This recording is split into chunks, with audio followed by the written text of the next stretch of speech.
Señal directa. 1:00 ya con 33 minutos. Gracias por continuar aquí en esta segunda emisión de Señal Informativa y vamos a una de nuestras charlas. Saludamos con muchísimo gusto a la diputada federal por el Partido Revolucionario Institucional, Laura Plasencia. Le damos la bienvenida. ¿Cómo está, diputada? Gracias, Josefina. José Ángel, gracias por el espacio y un saludo a todo tu auditorio. Ojalá nos alcance el tiempo porque hay dos temas que abordar y quizá más. Pero bueno, dos para empezar. Diputada, presentó usted una iniciativa, hay una propuesta para hacer una reforma en materia de vivienda. Así es. ¿De qué se trata? Mira, es una iniciativa que tenemos prácticamente ya algunos meses trabajándola. El jueves la inscribimos formalmente ya en la Cámara. Y lo que trata es regular los créditos para vivienda. ¿Qué pasa actualmente con el crédito de Infonavit o de Foviste? Que muchas veces, por intereses muy particulares de municipios o de las constructoras, construyen sobre un relleno sanitario o en terrenos que no son aptos para la construcción. Sin embargo, el Infonavit y el Foviste otorgan esos créditos. Quienes trabajamos durante muchos años, nos endeudamos con el Infonavit o con el Foviste para poder crear un patrimonio para nuestra familia.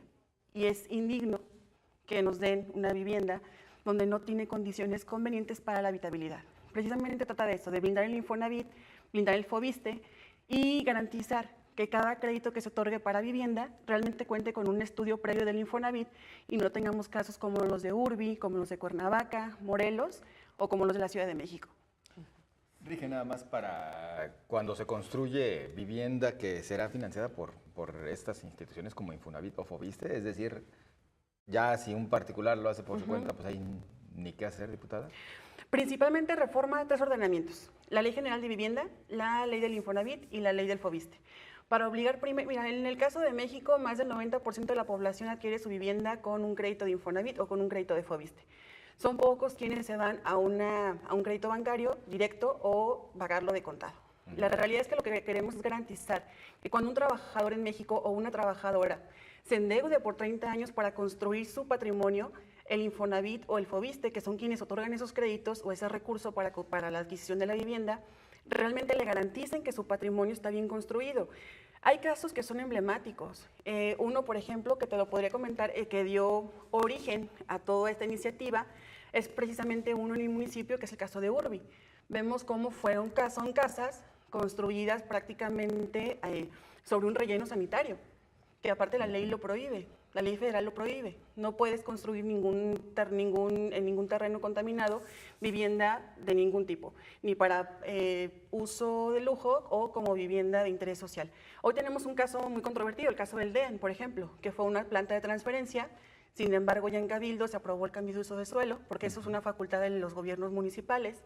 Se dieron ya también las convocatorias para la adquisición a bajo costo de esos mismos predios, que no han sido prácticamente saneados, que es un predio que fue una transferencia de basura. Si bien no fue un basurero, sí generó lixiviados y sí generó contaminación. Está contaminado, ¿no? Está contaminado, así es.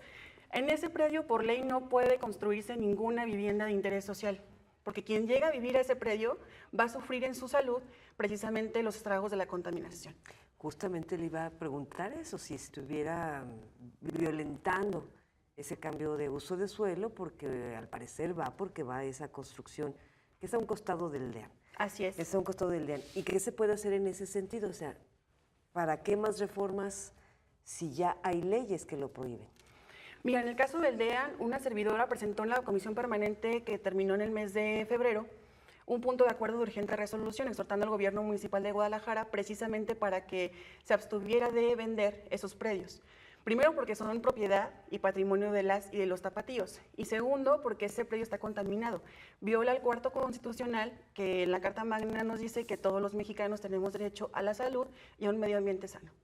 Este punto de acuerdo lo estamos todavía impulsando en la Cámara de Diputados porque no vamos a permitir que se venda un patrimonio municipal a costa de los tapatíos a un precio bajísimo, porque es un interés personal del alcalde, pero además la preocupación por quienes llegan a habitar ese predio que va a estar contaminado y que te va a tener daños severos en su salud.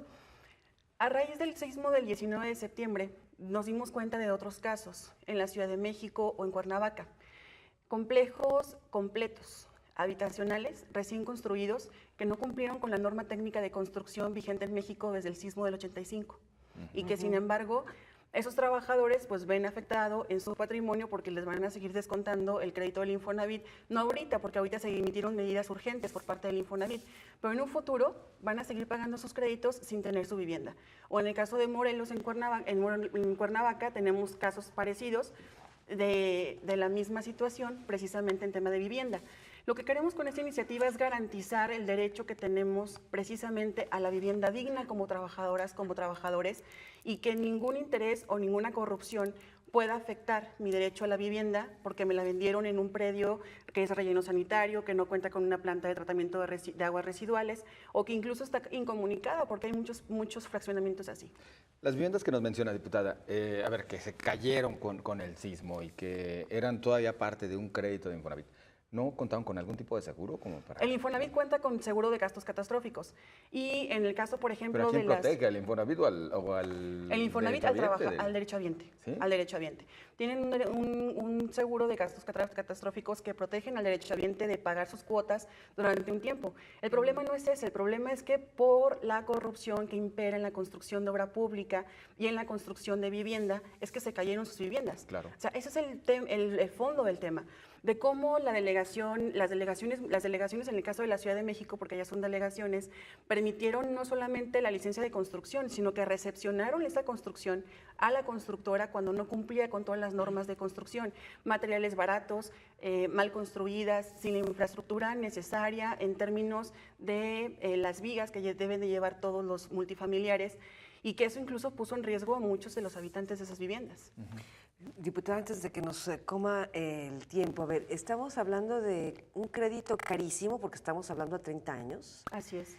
Estamos hablando de que se construye malamente, de manera ilegal, sin ética alguna, en lugares de riesgo o en lugares contaminados, que a final de cuentas está el riesgo. Y por si fuera poco, son viviendas micro, muy pequeñitas, que además hay muchos estudios en donde se señala que quienes habitan esas viviendas, pues hay daños 1000, bueno, varios daños. La pregunta es, en su reforma, en su propuesta, ¿también incluye que las viviendas no sean tan pequeñitas como las conocemos aquí como pajareras, perreras o de huevito? Así es. En la iniciativa se define también lo que es vivienda digna, porque la vivienda digna la encontramos en muchos ordenamientos, pero nadie define realmente cuáles son las características que deben de reunir una vivienda digna. La ampliación de momento no está considerada, pero sí está considerada los espacios comunes. Por ejemplo, en un fraccionamiento nuevo, los constructores deben dejar espacios para el área de recreación, para el área de educación, tanto preescolar, primaria, secundaria, y eso no siempre es así. Nos dejan siempre, en muchos de los casos, las áreas verdes sin terminar o incluso gran parte de la infraestructura del fraccionamiento no ha sido terminado. Lo que impera en todo el país, porque no es un caso único en Jalisco, lo que impera en todo el país es una acción de corrupción entre los constructores, entre los gobiernos locales, para que la vivienda se construya con calidad menor en los materiales, pero con una ganancia económica para la constructora. Lo que queremos garantizar es que ningún trabajador y ninguna trabajadora, tanto del sistema del ISSSTE como del sistema de FOVISSSTE, compren o adquieran una vivienda y que esa vivienda esté en malas condiciones. Recordemos lo que pasó en el caso de Urbi, que las viviendas, incluso a los 2 años, preadquiridas, presentaron graves daños en la estructura de las viviendas.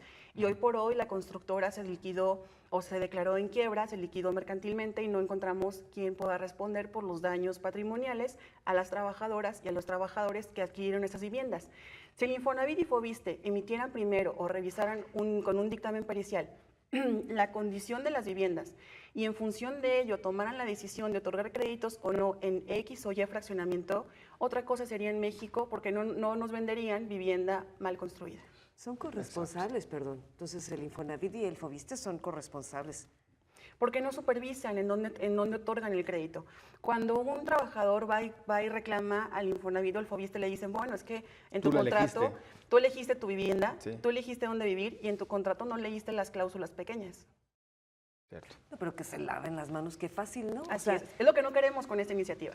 Bueno. Que el Infonavit no pueda otorgar, no puede otorgar ni el Infonavit ni el FOVISSSTE ningún crédito en conjuntos habitacionales que no están habitables e idóneos de acuerdo con las normas vigentes en la materia y con la ley vigente en la materia. Que, por ejemplo, si la constructora X creó tal fraccionamiento y no reúne las condiciones, que la Junta de Gobierno del Infonavit pueda determinar en no otorgar créditos en ese conjunto habitacional. La constructora va a ver afectada porque va a tener que venderlos o con crédito bancario o incluso a contado. Diputada, para cerrar con este tema y el otro que correlacionábamos, el de los terrenos junto al DEAN, estos terrenos que antes eran la planta de transferencia. Así es. Entonces, desde el Congreso de la Unión buscará que se detenga esta venta. Lo presentamos lo presentamos en la permanente en el mes de, si no recuerdo mal, en el mes de enero, a mediados del mes de enero. Nuevamente ya lo presentamos en la Cámara, ese punto de acuerdo ya fue turnado a las comisiones dictaminadoras y estamos precisamente insistiendo en las comisiones dictaminadoras para que emitan ese pronunciamiento. La Cámara no puede permitir que por cualquier situación personal un municipio, no solamente Guadalajara, cualquiera del país, decida poner en riesgo la salud de sus habitantes. ¿Se puede revertir esta decisión pese a aquello de la autonomía?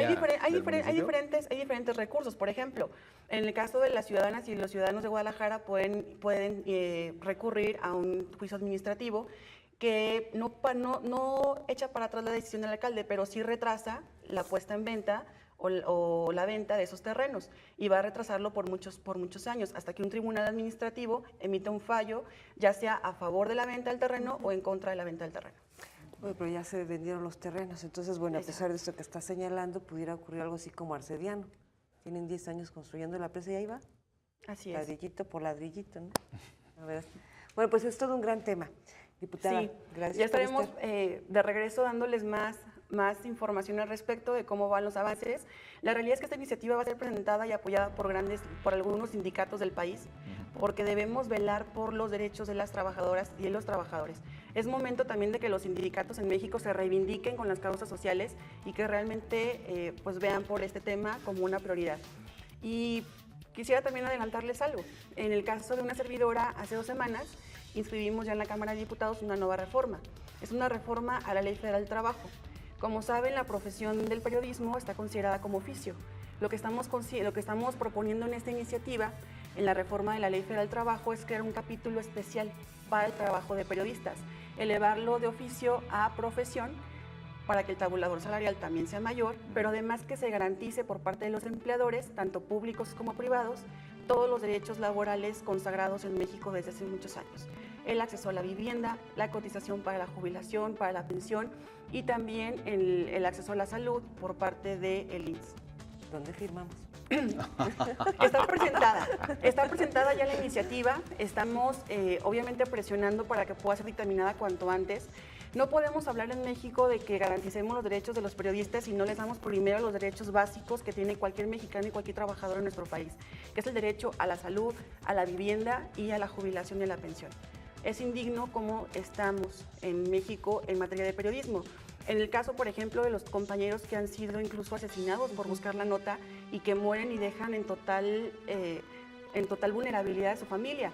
La reforma incluye otras cosas, por ejemplo, el pago de horas extras, la cláusula de confidencialidad, que es muy importante por la profesión que se realiza, pero además obliga a que las empresas, o las empleadoras, en este caso los medios de comunicación, tanto públicos como privados, realmente le otorguen a quienes trabajan o cubren la nota roja un seguro de vida.